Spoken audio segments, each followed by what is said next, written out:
Welcome to the MAsupportsMA Roundtable, a Nerds Art production sponsored by the Garage Media at the Sound Lab. This is a place where creatives come together to connect, relate, and have great conversations. Today we have Key, Queen Ali, Mona Belly, and Cake Swag.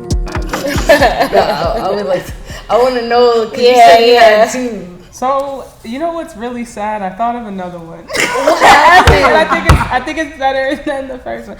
So I'll rush through the first two because I know I've been anticipating it. I was underage and I showed up to the clubs to perform and they just didn't let me in. That was the first one. Yeah. Like I got in, snuck in, and then they were just like, how they you put you leave. on the bill, and they were planning on like sneaking me in, and it just the second time I went all the way to Providence. I was with my mother, underage again. I actually got in. I sold tickets, and they just never set up the stage. The guy kept running from, literally was looking behind him as I was just walking, trying to talk to him, and he's looking behind him, and as he's talking to somebody, and just beelined out when he saw him. What? Oh my god, crazy shit. Never worked at the company again. Yeah, I was ridiculous. 16, 17 at the time.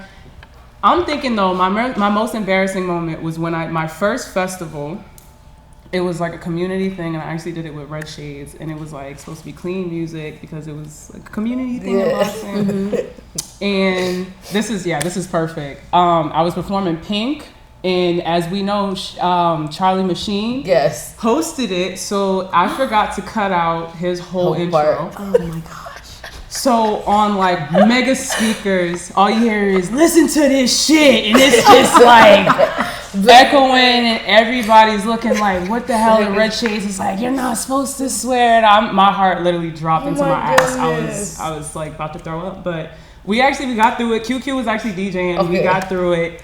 And it ended up being a great set. Halfway through, we ended it out amazingly with the last 3 songs, so it worked out. But I was never so ready to run off stage. Wow! It took everything in me to stay on stage. But yeah, that's crazy. Thinking about it got me shook. Somebody else tell us.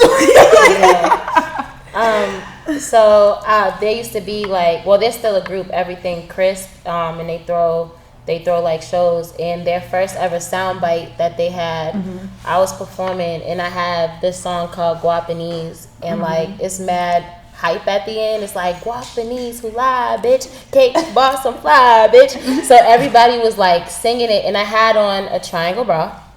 Oh no. Whoa. Oh no. No pasties. Oh no. And I get to the "who you finna try, bitch?" and my titties me, bitch. I'm just And the thing is, I had to pop my titty back in and keep going. I wasn't embarrassed. I'm if I act like I'm confident, nobody's gonna say anything. No one said anything to me about it. But I feel who's gonna check you? Who's gonna say? They gonna walk up and be Grace sad.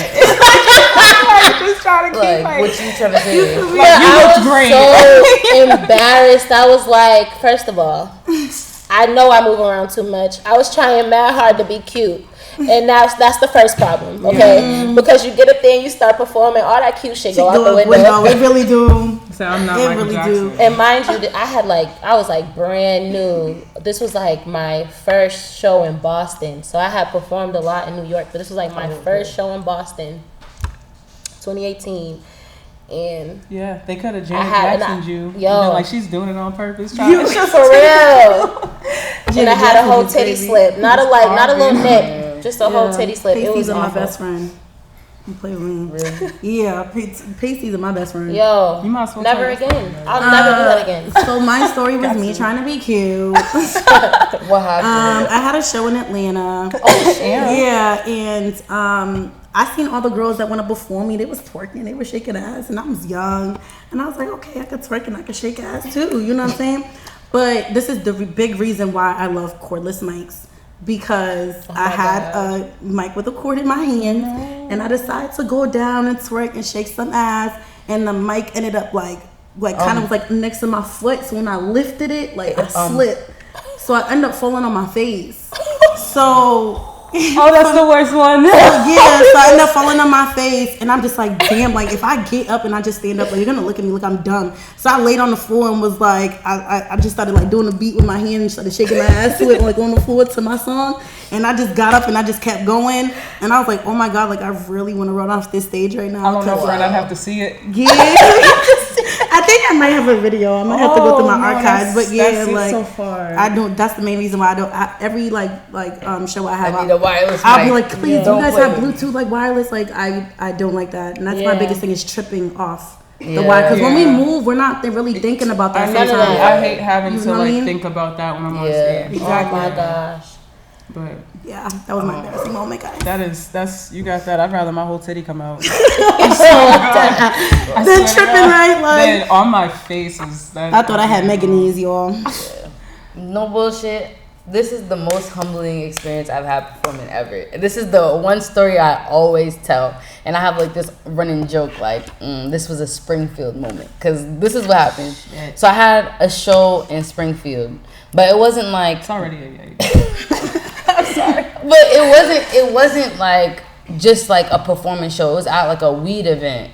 I don't think it was 420, but it definitely like was a weed You know event. what's so crazy? I think I was at You performed with me, so I don't know if you peeped this while we were there. So we were there, and it was at this weed event. So everybody's vending, people are smoking, having a good time.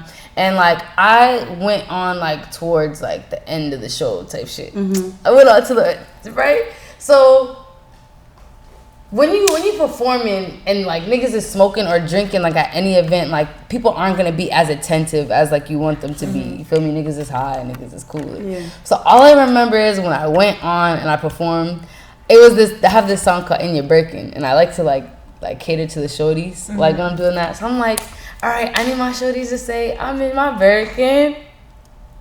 And then everybody was just silent. So I'm like, I don't know if they heard me. I'm like, I don't know if they heard me. So I literally turned around. I'm like, all right, let me try this again. All right, I need my shorties to say I'm in my Birkin. And nobody said nothing. It was a like, sausage. It was just like Oh. chirps. Like if the birds, like the little sound, like the crickets, like that's what it was.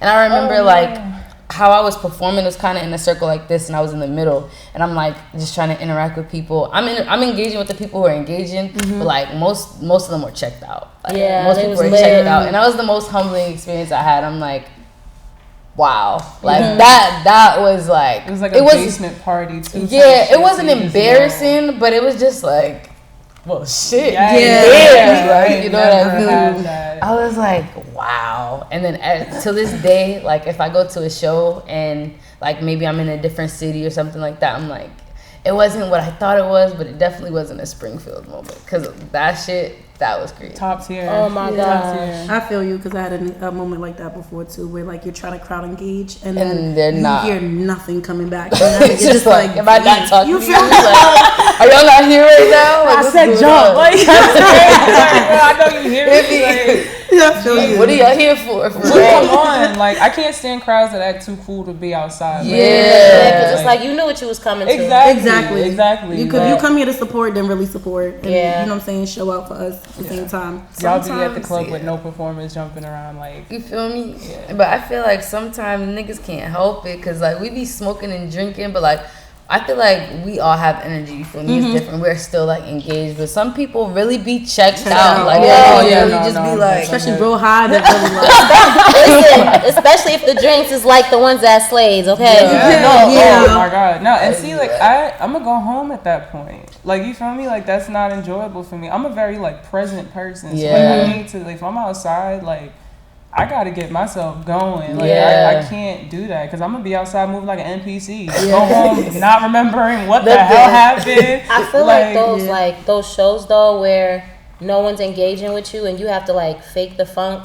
It really like prepares you for when you go into spaces and nobody knows you. Yeah. You know what I mean? Like you learn how to build up that. Oh, I'm still gonna be lit. Yeah. Even though Yeah. everything around me is like trying to, like, bring me down. You don't get through this shit. I'm such a natural like omnivert. Like I'm glad I have like some girlfriends now. Like I have this one friend Kaya. Like she down for everything. Like down for anything. So like we go. I'm like I'll just be telling her about something. I did a show recently and not for nothing. It was like 20 people on the lineup. Wow. Like it was for it's for a good opportunity. Yeah. And, like I know the company well, so like but. I was just telling her about it. I'm like, it's like American Idol type shit. Like, it's not really like a vibe. Like, we're going to showcase shit. And she was like, girl, I'm popping out. And I ended up having a good time. Because she came with me. So I think it's like the company too. Like, she's in the crowd screaming and making other people feel stupid because they're not engaging or if they were trying not to. Like, I feel like we all do well with that. Like, we definitely do. I've never had to worry about that. I think maybe like starting off. But like, you get what I'm saying? Like, just having that support. It's like, I'm not even worried about the crowd really. Like I know I got, you get what I'm saying? Like I got my people here and my person here to like hype me up. And then everything else just comes naturally and it's like environment is important, and like having your people, your community people that are gonna be there to support you. Like that makes a difference. And I've seen it make a difference between like people I know and people I don't know. So like I feel you, because Kai is definitely like my cousin. My cousin Nah used to be here all the time. She's like, if we outside, we outside. Like she even like me and her used to go to shows, even if it was like places I've never been or like, you know, a community of people I don't know, and I just think to myself like, what song am I gonna do? Like, is it gonna really like, you know what I'm saying? Like revert to this crowd, because you know you could do a song and it might work with one crowd, but it might not work with another. So like I used to love that she came with me, because no matter what, like, even when I'm on stage and I'm performing, she be the one right there, like singing to like my lyrics and my songs, and I just forget about everybody that's even there, and I'm just like back in my zone. Exactly. You feel me? So my I definitely feel you on that. Fari and Kaya, like they're like how I told you, like my brother always calls me brolic. Like same thing with them. So like I'll be listening to something back, trying to edit like a recap, and you hit like I was listening to something back recently, and I'm like, yo, can I get a year or something like that? Let me get a year, some shit. And you hear my friend just come on in the front, just give you everything you need. You super staying powered up, bro. And I'm like dying, bro. I had to send it to her. It was so funny. I'm like, that's what we love. Like, like you know, the community and environment. Yeah, definitely everything. It's a big one. I feel you. That's how I feel about Shan, my DJ. Yo, love Sham. She love is Sham. the vibe. Fact. Sham is the vibe. And like, Sham, first of all, one thing about Sham, she gonna learn your ins and outs, okay? You gonna be on stage, she gonna say your ins and outs for you. Like, she takes that extra step and it makes you feel like mad confident, like, I word, somebody got me. Exactly. It feels like a team, like it feels like a unit. Like it's not just you and then like a DJ who's just like a house DJ or something. Right. It's like you on that. you guys have chemistry. Hell yeah. Like, I be stressing the importance of people. I be like, y'all gotta get a DJ. You gotta get a DJ for you. Like, oh my gosh. It's super duper important. Like, I know it seems like ridiculous sometimes. Some people are like, I'll just send the person my music. I know what I'm gonna do. Yeah, no. But it makes such a big difference. Yeah. When you get on stage and every time you fucking start the song and it's like delayed or this this shit's messing up, and so you like you get a smooth like, yo, you know what, let's run that shit back, and they keep doing it, and it's like, you know, like, this is why I should have had DJ QQ up here. So like somebody I know, because I don't like dealing with. I remember I went to this one show and I went all the way downtown, got my daughter a babysitter, got my hair, nails done, everything. I brought my hard drive to the show and all that, and I told the DJ specifically, I'm like, listen, like my name is on this hard drive, like my music is on there, like please don't lose my shit. And he's like, no, we're good, you're good. He's like, you're the only person that brought, you know what I'm saying, like a hard drive, like a clip. Everybody else sent their music. But when it's time for me to get up on stage and do my songs, the guys, like the promoter's like, yeah, go check in with the DJ. I go check in. He's like, who are you? Who said that? To the DJ. The one that you gave me the hard drive. He was like, huh? I'm like, I gave you my hard drive. He's like, no, you didn't. Oh my I was like, God. yes, I did. He's like, no, I don't remember anybody giving me a hard. Just blatantly look at me in my face, like, nah. oh hell.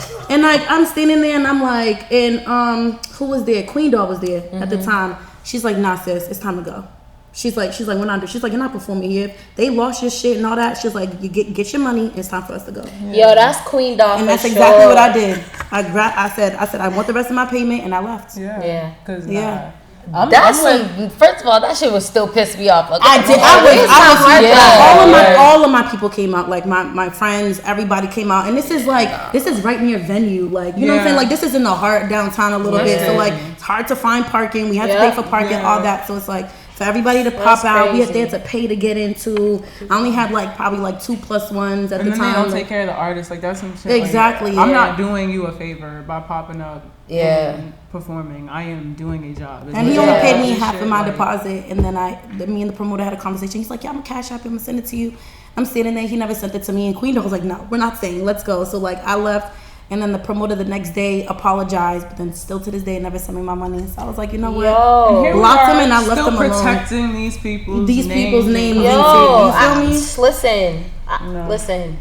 And that's cool. Like it's good to do that, but it's like even if you want to like protect their names and stuff like that, I'd be keeping a mental note. Yeah. So when they ask for someone, be like, "Yeah, I got you, but you owe me $250 from the last one. And I need my Exactly. deposit I'm not for gonna this one." put you on blast. My block but list yeah. looks What's crazy. up? Yeah, Don't I play need with my both. block list. I need both. Cause It's, it's a problem like with certain people in like just in the like the entertainment music community with professionalism and just bad business, you feel me? Like Niggas are way too nonchalant. especially like I feel like that pisses me off, like just as a woman. Like I feel like I don't know, there's a certain level of unseriousness that like most like men in position give us. Oh Yo. my God, It's I like feel you. When it very, comes to very us, casual, and it's like Yeah. I'm working harder. Than Yeah. every, All of you every niggas. nigga. it wasn't all even no these niggas, sorry. like- It was just kind of just like, okay. Yeah, like that. That's like again, a like thing. you're doing me a favor. Like Yeah. this is transactional. You Yeah. get this for this. Like that's not. And like, not for nothing, all due respect, most of the time we giving better performances. On We're that. bringing out a lot of people. Yeah, We're most of the diversifying time. your crowd, right? Because like not everyone wants to come to just a sausage fest, so it's like you get a benefit. I'm not trying Facts. to. You know what I Yeah, mean? There's a true. benefit when you All work night. with us, like for y'all, to be so unprofessional with us. Yeah. And it's crazy. Yeah. Facts. The reason why I wanted to like I started curating shows was because of I don't know if you guys know. I think Lavanya. Lavanya Deer. She's from out Yeah, here. yeah. She threw a show called oh my god, I can't remember what it was called, but it was like a gala almost. Oh wow. Oh wow. And it was so thorough, so well executed, so like organized. And I'm like, this is what the fuck shows are supposed to be like. You're Yeah. catering to the artist. Like I want it, and obviously it's for the audience, but it's also to start like creating a new culture for us, because it's like I'm not an object, I'm not a prop popping up. Like Yeah. I'm not just I'm not a promoter. That's a whole nother job. Like I'm Yeah. coming through and I'm putting in work. I'm paying most of the time more money, not most of the time, but a lot of the time more money than what you're actually getting back. Yep. Because we gotta work Facts. up a budget for like ourselves, but like transportation and shit's always gonna be the Yeah. same. Right. So it has to. It's transactional. Niggas need to really be more attentive, because again, like you said, we're diversifying the crowd. We have more to offer a lot of the times. Because it's That's us, facts. we have to perform 10 times better. Yeah. Most of my favorite performers out here are women. Yeah.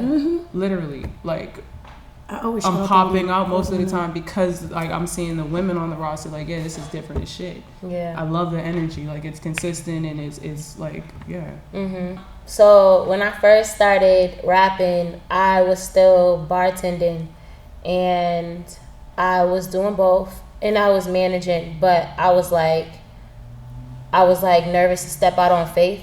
So if I had to do a bartending gig, and I was supposed to do a show, I would like not take the show, because I was doing like the Chitlin circuit still. I wouldn't take the show so that I could bartend. And I cannot make this up. The ABC, which is the Alcohol Beverage Control Unit, walked into the bar and was like, yeah, this bar is not up to code. I think I missed like 2 shows. They're like, yeah, this bar is not up to code. They're like, the bar got shut down. And then I was like, I don't know if that's a sign or not. So then, God was like, stop playing with me. Yeah. but I'm hard-headed, okay? I'm an earth sign. I'm a Virgo. I'm hard-headed. So I went and I got me another bartending job. And I was making good money. And I was like, let me just stay on top of both. So I don't, like, I know, like, God has his hand on my shoulder. He's not playing with me. Like, you could tell when he's not playing with you. So I'm, like, trying to do both. And then it was like, we have a private party coming to the hotel today. I do this gig. I can make, like, $800 in gratuity, or I could do this show and not get paid. So I missed the show. I kid you not. I did the bartending gig. Next day, this is at the Colonnade. The Brasserie Joe doesn't exist no more. I kid you not. Like next day, Union came in and was like, "Hey, just so you all know, Brasserie Joe's shutting down." Yo, Wow. that's crazy. I was like, I know you lying. I know you lying. Brasserie Joe's shutting down, and it was nice. They gave us like a severance package. Yeah. So like I had a little bit of cushion to start, and I was like, I went in overdrive with my music just so like I could like do enough shows. I worked every circuit so that every time somebody sees me in that circuit, there's no way you can ask me to come here for free. Exactly. There's no way you can ask me to come here for free. I've already done this for you, and I gave you like a real show. I put my heart and soul, everything into it, and I was like, that was the defining moment for me, because I felt like I don't want to be one of those people where like God puts a calling on your life and like you keep ignoring it and you do something else and you miss out on your blessings. Opportunity, yeah. So that was my defining moment for me. I was like, all right, because this ain't a coincidence at this point. Yeah.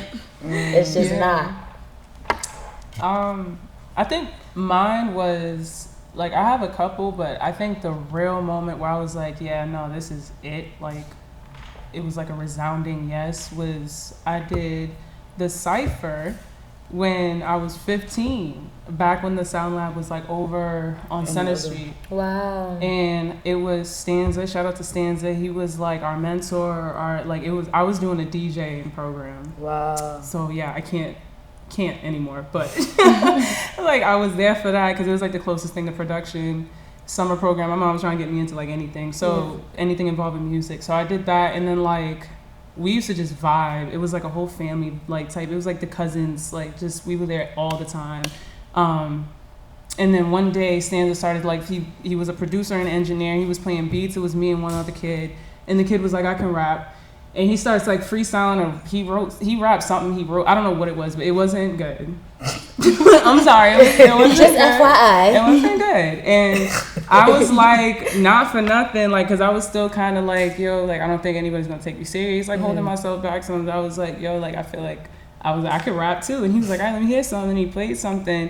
And I rapped something I wrote, and he was like, yo. We got to start a cypher. Like, we got to, like, make this shit happen. So he recruited some other artists, I think Wise, Brian Chaplin, Luke Bars. I'm trying to think. There was somebody. What is his name? Stefan. These. Yeah. And then myself, and I think I'm missing one person. But I can't remember his name. But yeah, it was like the first time I was in the booth, like really recorded. Wow. And after we put it out, it ended up getting like 20K, 50K, like something around those number of views. And like, I remember scrolling through the comments, and it was like, not to sound conceited, but like this was my first time like showing the world like, hey, I'm a rapper. I'm the only woman, the only woman, I'm the youngest. And it was just like, yo, this was fire, but yo, shorty at the end. And I'm just seeing like getting so much love. And I was like, yeah, no, like, I think this is it. Like, cause I was already writing and singing. So I've been singing since I could talk, like doing poetry more so, and then like into that, and then like spoken word, and I would write raps, but they weren't really like much. But then like obviously growing, and then that being my first time presenting like my first tier of growth, I guess you could say, was like, and then getting that reaction was like, yeah, no, I can only go up from here. Like if this is the reaction I'm getting, and I think I suck. Or not suck, but like I like, you feel me? Like it was, yeah. That one I went into like Cake Swag said, like overdrive. I was like, yeah, now we're putting out songs and we're doing all this now. That's we're doing fine. Branding a lot. That's lit. I like that. So honestly, I grew up in a Haitian household, and rap was not, like, we could not listen to rap. It was just all gospel music. My life was just church and home, and that was it. In school. So I used to write poetry a lot, and I ended up dating somebody who lived in Atlanta, and then he moved up here. And when we were dating, like I was writing, and one day he like looked at my poetry book, and he was like, you know you're rapping, right? And I was like, no. And he's like, yeah. And he just started rapping it, and like to me, and I was like, oh. And he's like, I think I want to get you in a stew session.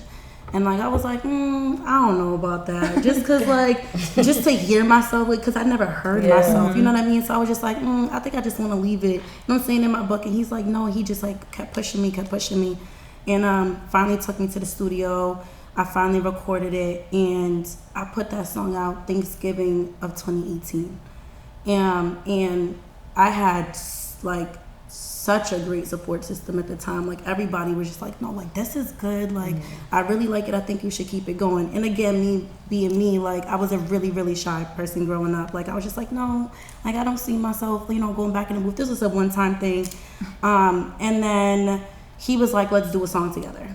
So I was like, okay, at least somebody I know that also makes music. Let me just get on a track with them. So I get on the track with him, and we end up putting the song out, and I end up getting hit up by some people in New York. Sometimes you get spam emails. So I didn't know if it was real or not, but they ended up hitting me up, and they was like, we have this showcase in New York. It was like Cradle Records. We have this show in New York at, I forgot what it, I think it's like the Cranium Center. I forgot what it's called, but it's like this spot. It's like a theater, an old school theater. And they were like, we want you to perform with all these other artists. And I thought it was like a show. You know what I mean? Like I didn't really know what it was. And he was like, yeah, $50, put in $50 and you win back $500 if you win. And I'm like, this kind of sounds a little scammerish. You know what I'm saying? So I was talking to my people, and everybody was just like, no, I think you should do it or whatever. And at the time I had my daughter. So I was just like I don't know. I was, me being in mommy mode, I was like, I'm leaving her and pursuing something and not really knowing if this was really for me at the time. So like everybody, my mom was like, I'll keep her, I'll watch her for you. Just go and just see if, this is something you want to do. So I went to New York, paid the $50. I went to New York. And it was me and like 30 other artists, like so many other artists, but there were people from Philly, people from Cali, like so many people from different parts and like different states came for this show. So I went, and my sisters live in New York, so they came to support me and everything. And I performed. Let me tell you, it was my first time performing. I didn't know how to dance. I was just twerking the whole time because I was just like, I didn't know what to do. And I was just like, after my performance, I seen so many people after me that went up, and I was just like, oh my God, I think like they're just way better than me. Like the way they rap and the way they move, like they look like they got stage presence. I was just like, I don't got this in the bag. Like I think I'm just gonna go get some food and I'm gonna leave. So I was outside, I was smoking, and my sister runs up to me. She goes, you won. And I was like, huh? She goes, you won. They're calling your name. Get inside. And I'm like, me? Like, little me? Like, me? And she was like, yeah. And my heart was just beating. Like, I can feel it now. Like, my heart was just beating. I was just like, me out of everybody in here. Like, and we went for hours. We started at 8 and we didn't end till like 2 or 3 in the morning. So, like, after everybody went in, they was like, yeah, you won. You won $500. But you also get a chance to open up for Johnny Blaze in Atlanta. And we pay for your flight to go there. And I was just like, wow. Okay, I think this is like, that was my first step to being like, oh, okay, like this is something that I really, like this is, not only this is for real, but like, I really feel like this was my push. And if it wasn't for the people around me to really push me to do that, I really would have been sitting at home still writing my poetry, you know what I'm saying, still keeping to myself. And after that, that was my first time going to Atlanta, and I got to experience music outside of Boston, because I was living in Boston, but we had a scene, but it really wasn't like as big as it is now, and like like everybody like really like showing up for people and you know things like that. So like my first real time stepping out into music was being in Atlanta, and when I really seen the love and like everybody was just like keep going, like hearing that keep going and like keep pushing and like don't stop, like that really kept me going, I'm not gonna lie. So I feel like that was like my moment for me to like, that was my moment, and I was just like, okay, that's and I got to come home to my daughter with like $500 in my hands, and I looked at her and I was like, yeah, I'm gonna do this for her, you know. So she's gonna have a voice in the future, because if it wasn't for him, I definitely would have just just been in my own little bubble, my own little world. So that's beautiful. Oh, that's amazing. Right. Thank y'all. Well, shit.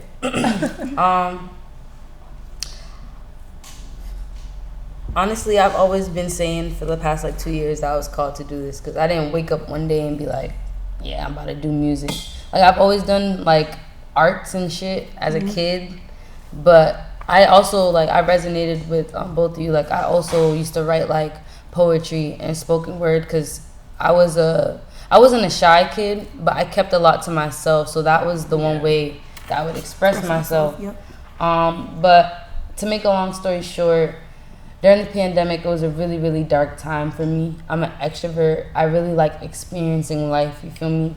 And not being able to go anywhere and like just be home. And like, I feel like I'm home with like nothing. It's just me and my mom.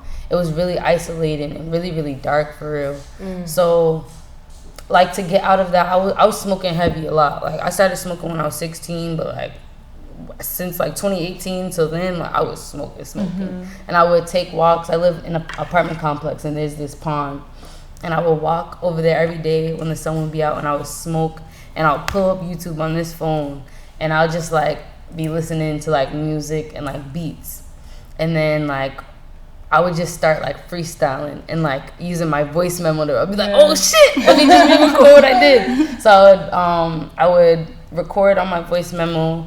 And then, like, once the pandemic started opening up and you could work, I started working at Expressions in the Braintree Mall.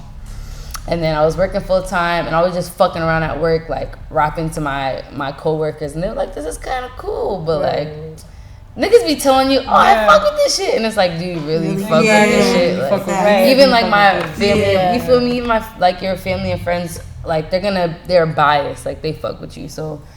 But I fucked with it for real. So I was like, you know what? Like, I actually I want to hear what I sound like. I don't want to keep listening to these voice memos. So I had a friend. He's actually an artist right now. His name's MOA Cash, but he was recording in the studio in Quincy, and he put me onto an engineer there. I really fucked with the session with the engineer. Like it was so like collaborative, like for your like think about like your first time going in the studio, like people sometimes like people just like okay like think that you already know what you're doing, but like he really approached it where he was like I think you should drop the beat here or like double that, and I'm like, oh, this is cool, this is fun. I had a fun time, and then I dropped my first song like on SoundCloud, and then I dropped the second one on SoundCloud, and then I was like, oh, I want to put this in a project. So I put it in a project. I did like a whole release party, not knowing nothing about nothing, like just having people there to like push me for real.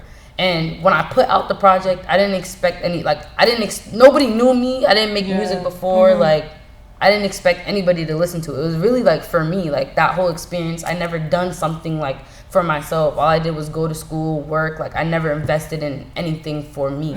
So that was really dope, like to see me like execute. So then basically, I don't know how niggas came across my music in the scene, but Sadiq told me like he was one of the first ones, and he told like Cam and Steph, who like are on my team right now, and then they told Rob, who is like the founder of Rob Put in Work TV and Studios, and they put me on my first bill. And I have experience with performing because I used to be a dancer in high school, like I was saying, but like if you like speaking or anything vocal in front of people, like I was shit myself. Like, first of all, they was having technical difficulties. Like first they were like, oh, you're gonna go on first, and I'm like, what you mean I'm gonna go on first? Like I'm like, this is my first show, like I don't want to go on first. And as I'm saying that, like they're like, can we get Key to the stage? And I'm like, man, well fuck it. Yes, I'm here. So like I went on, and I literally just like gave everything I got. And so this is the moment I knew like this might be something, even if like I didn't see like I would be pursuing it professionally. As soon as I got off that stage, like, I just felt like I felt the presence of like God. Wow. And that was weird to me because I didn't grow up in a religious household. My family didn't go to church or anything like that. I had just started going to church, like my first studio session. That time I was with the engineer. That same month I started going to church independently.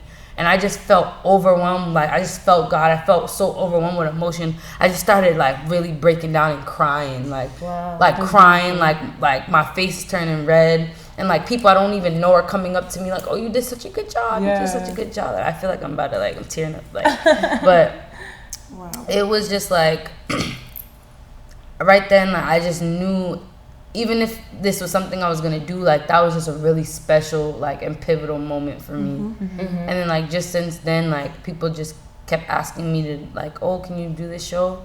and like more shows started just doing more. I just started doing more shows because it was fun, and like I feel like now I'm here like talking to y'all to this day, like amongst other people who do the same shit as me. So it's really organic, and like I'm not questioning what God has for me. I'm just going with the flow. So I feel like that was like the moment I knew like this was something for me.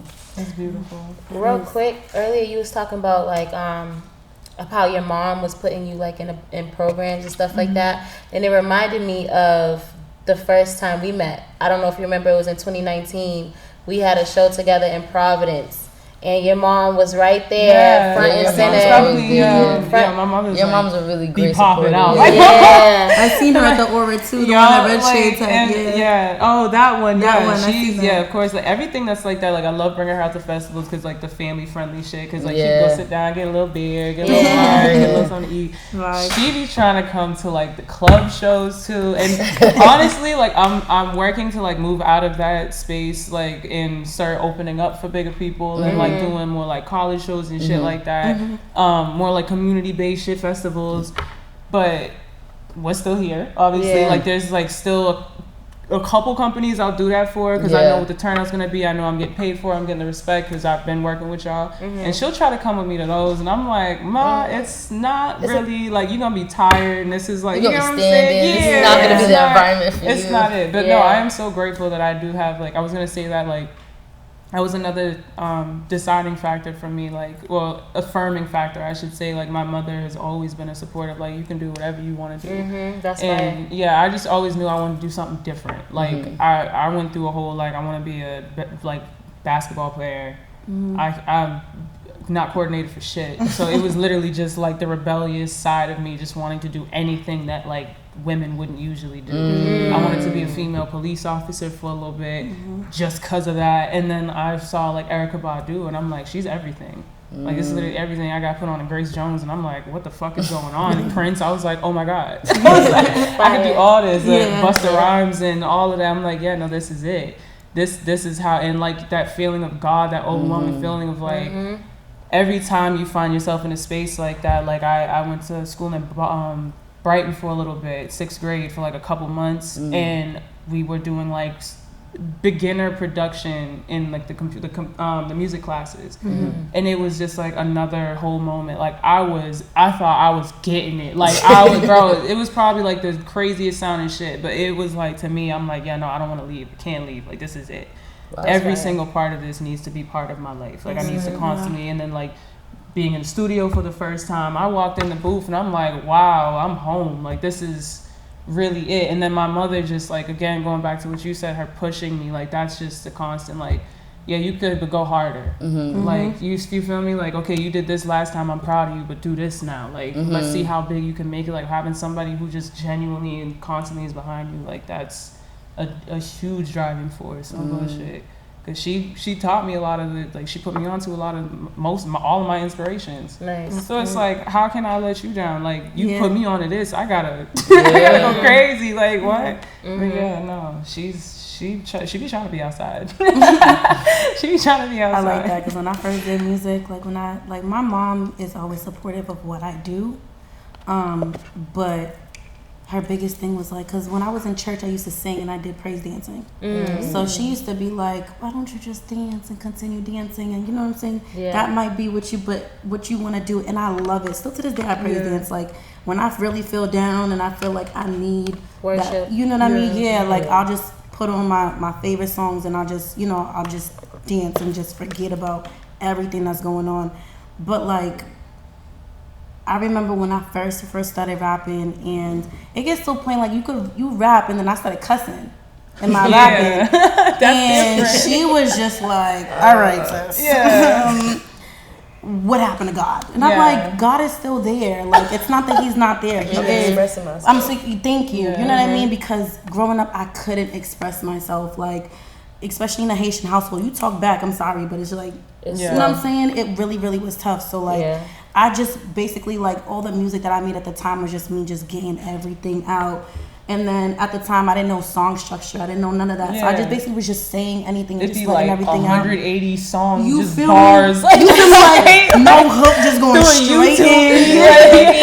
Like I was just going in crazy. And I made this one song. It's called Wish. It's not out because of like the samples and stuff in the song, but like I just like I don't know, I just had this moment and I was in the studio and I was making it and I just spoke about like everything God did for me and like how I felt. I don't know, I just felt like hit in the moment and like I played that song for her and she cried. That's beautiful. Yeah, and she was like, that's all I wanted. All I wanted you to do was just like make a song and like, you know, just like thank him for what he's done for you and things like that. So like sometimes when I make music, like even now, like I'd be like, okay, like, you know what I mean? Like, let me just praise him sometimes for not even sometimes, but like, cause you know, I can't put on every song, you know what I'm saying? Especially I'm talking about shaking ass. I'm not gonna, you know what I'm saying? But the club bangers, you know what I mean? But like, I definitely do have club bangers and I do have songs where it's just dedication and just expressing myself, and everything that he's done for me. And she loves those songs. So like, my daughter told her the other day, she was like, you be listening to mommy's songs? She's like, some of them. she's like some of them. My daughter came to me like, Nana doesn't like all your songs, but she likes some of them. And I'm like, yeah, honey, there's certain songs that she likes. And you know, I gotta explain that to her because my daughter she listens to what I do. Like she listens to what I do, what I say, how I move. And you know, me being her mom, she wants to follow my footsteps. So I also like have to be that role model too. You know what I mean? So I definitely have been recently, I want to say in the past year, definitely getting my connection back in with like God and like, you know, having, definitely. Cause a lot of things happen and you do question it from time to time and you just be like, why do you let this happen? Or, you know what I mean? Like, but after a while you just start to realize like this is what he wants and this is the path you got to take. So that's where I'm at right now with it. But that's beautiful. I remember I was shook, okay, because my mother's a minister of music. Wait, like that's still in church. In church, I was like, yo, the way my face is like. I was shook. I was like, minister, where? It's not good. It's not good, but like it is. But and she always thought like I was playing around. Like I was always like putting out songs like on SoundCloud and on YouTube, but like I literally played too much. It was like Build a Bitch Workshop and like We're the Good Kids. Like like it was like I was always like playing around. And when I like told my mom that I was doing music like for real, I was mad nervous. I didn't know what she was gonna say. She was with it though. Okay. She was popping up. My first release party was at Art Plug. Shout out to Art Plug. Oh my God, that's crazy. Like, and you know, niggas, like, we smoking weed in there. The bars is up, all of that. My mother walked in her mink coat. Okay. Real churchy. Took her seat. She stayed for the whole show. That's lit. I wrote a song for her, Thank You Black Girl. That's to my mom, like just saying thank you, because I was nervous. I didn't know what she was gonna say. But she shocked me because I was like, my mom is with it. Yeah. Okay. That's beautiful. Like the unexpected, sis. Right. That's beautiful. I got a lot of my like early rap like inspiration, like not early rap, but like when I really started writing, I was listening to a lot of Tyler the Creator and Hobson and like Swizz and Tech Nine. Oh, I love Hobson. So a lot of my shit, I was also like a very depressed like youth. Like just in bad anxiety and shit. So I was like, you know, in my emo phase. And so a lot of my like early raps were like very dark, like very like horror, not very dark, but like horrorcore, graphic and shit. Like I have a song called Procedure 16. I don't even think it's on SoundCloud. Like I don't think I ever dropped it. To this day, it's my mother's favorite song.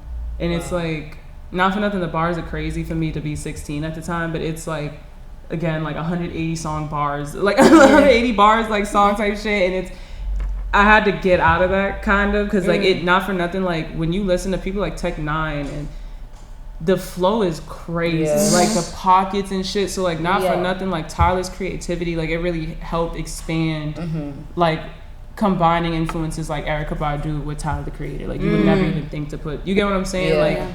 And finding like just listening to all of those people and like being constantly influenced by all those people, and then like getting a lot of my writing style from like Eminem and Tech Nine, like I said, and figuring out how to mold that to like what I like, the neo soul style and shit, and like like that. When I showed her Procedure 16, I was like really nervous, like because I was like, this is kind of like you would expect a grown man like battle rapping to be saying some shit like that. And she grew up on Rakim, like that's her shit. So she's listening to it. She's like, again, to this day, that's her favorite song. Wow. And it's not even out. And like to this day, she's like, you need to drop it. Like you need to look at this on Nick. It's like she's like, you just need to drop it. And drop like, it. And it's like I was being mentored by Latrell James and Jessica at the time, and at that point, like it was like she was like, you need to learn how to write a song. So it's just like it changed from then. I feel like we all, well, I don't know if it's happened for you all, but I feel like when I first started rapping, I had like that like little chip on my shoulder, like, oh, I gotta prove that I can rap. So like niggas was barring off unnecessarily. Like it really, like no one needed to do 3-minute songs of all rapping. It was really just unnecessary. No like, hook, no nothing, ridiculous. just straight in. I got a couple of those. Like why, bro? And I'd be like, ooh, no hook, no bridge, no breakup. I love Nicki at the time, so like I used to love her flows and the way she go in, and I'm just like, ooh, I'm just gonna go in like that too. I used to just go in. I used to be like, okay, wait a minute, there's no hook, there's no way that the audience gonna interact with this. And then the audience be waiting for the hook too. They're like, she's still going. And you see niggas sitting there like, when it's gonna transition? All right, bro, we get it. Like, okay, you can rap. Congratulations. I feel like I'm opening a fortune cookie. Oh, I love it. I read mine a little bit. Ooh. I got abundance. Oh my gosh, this is a good one. I got peace. I got abundance. Abundance is not, I would tell my 14-year-old self, abundance is beyond material things. You create abundance and you attract abundance. You do not chase it. And I feel like I'm not trying to get too deep. Go as deep as you would like. No, I feel like that's something like I'm still learning how to expound on, but like it's a feeling. It's who you surround yourself with, like richness in people and richness in connections and richness in mindset and knowledge and like expand your mind, expand your skill sets, and that abundance comes from the inside out, basically. That's beautiful. And you are everything. Right. I have peace, and I feel like I would tell 14-year-old Cake Swag. She just became Cake Swag actually at 14, but I would definitely tell her that like peace is yours, even in chaos. You can find peace. Yeah, like 14 was like a crazy time. Ooh, I'm getting emotional. I was a Mecco kid, and I was living in. We had to move to South Boston a little bit, like right out of a shelter. And it was just like crazy, going from like the projects, going to like all the way to Natick with all these kids that like have so much and like having to like keep it all together and then go home to chaos, take care of my siblings and stuff like that. And I feel like I was searching for peace. And like I kind of came up with Cake Swag. Cake Swag was like my way to protect myself, like my way to be silly. And I would just tell like 14-year-old Cake that peace is yours, and like you can find peace in any situation. You know what I mean? You can find your peace. Like it comes from inside. Like it may not be in a location. You may not like be able to go home, or you may not be able to go into a specific classroom or to your Mecco director and like find that peace. But like, I would tell her peace is yours for sure. That's beautiful. I love that. So I got alignment. Wow, 14-year-old me. I would say what I would say to my 14-year-old self is to not chase. I guess what's not in your path at the moment. I used to chase what other people were doing. Like I used to see other people do things and be like, oh, that's what I want to do, and not know what I wanted to do at the time. Just because coming from Jersey and then moving to Boston was a huge change for me at the time, and I didn't know, one, I didn't have any friends around here, and two, I was separated from a lot of my family members. Like I grew up with my cousins, so I guess I didn't really have like stability in the moment at the time. And one thing I would say to her now is God has a plan for you, and just wait for your moment, wait for your time, because chasing other people's dreams is not your path. We have our own path, whether it's cracked or broken. We're gonna get through it, and when the time comes, you're gonna be aligned with what your path is. So yeah. The word I got is power.